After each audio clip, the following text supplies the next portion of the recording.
Alas 12 na po ng tanghali at 1 Balita Pilipinas na. Chinky, estudyante ako pero kulang ang allowance ko. Pwede ba akong kumita habang nag-aaral? Kung yan ang gusto mo, sagot na kita.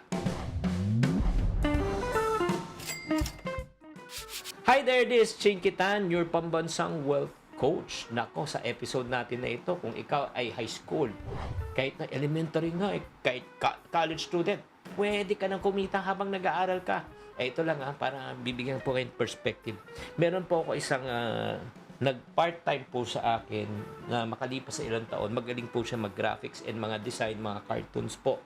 12 years old po siya at nung dahil nga ginagawa niya yung mga cartoons, mga images ko na nakikita niyo po sa YouTube channel ko, siya lang naman po ay kumikita lang ng 12,000 pesos a month extra. Isang 12 years old. Yes, na bata. At tumagal siya sa akin isang taon. So, ang total na naipon po niya ay umabot ng 140,000 isang 12 years old. Dahil magaling lang siya gumawa ng cartoons. Grabe. Kaya nga, kung makikita nyo, ano ginamit po niya? Ang kanyang skill, ang kanyang talento. So, pwede kayo mag-online, freelancing, kung ano yung skill mo. Magaling ka ba sa graphic design? Magaling ka ba magsulat? Magaling ka ba sa vlogging?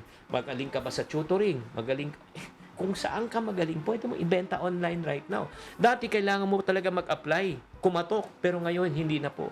Pwede ka na pumunta sa Fiverr, sa Upwork, sa Online Jobs PH. Pwede ka na, nga mag-apply doon. Pangalawa, alam mo ang diskarte? Buy low, sell high. Yan ang ginawa ko nung nasa campus po ako. Nagbenta akong toilet paper, nagbenta akong laruan, nagbenta ako ng ano pa ba? Mga damit. Hanes t-shirt. Diba? Pwede ka magbenta. Pagkain. Alam mo, huwag kang mahiya magbenta ng turon, cookies, kakanin. Diba? Bumili ka ng wholesale, benta mo retail, kumita ka ng extra 50 to 100, pamasahe, pang-baon mo na yan. Alam mo, isa pang career, pag estudyante ka, ngayon, ay, nako, content creation. Diba? Mahilig ka ba magsalita, mag-edit, magpatawa, gumawa ka ng content. Diba? Katulad nga nila Malupiton, tignan mo. Di ba? Malupiton, panay kalukuhan lang. Pero ngayon, ay milyonaryo na.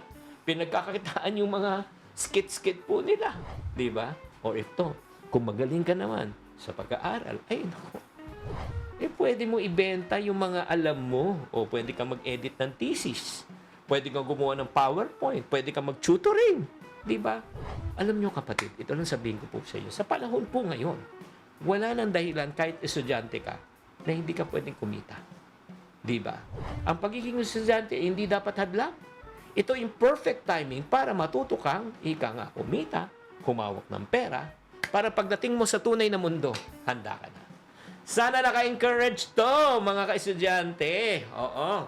Para kayo ay magsimula, parating nyo tatandaan, sabi ni Kuya Chinky, tamang karunungan, tamang disiplina ang susi sa pagyaman.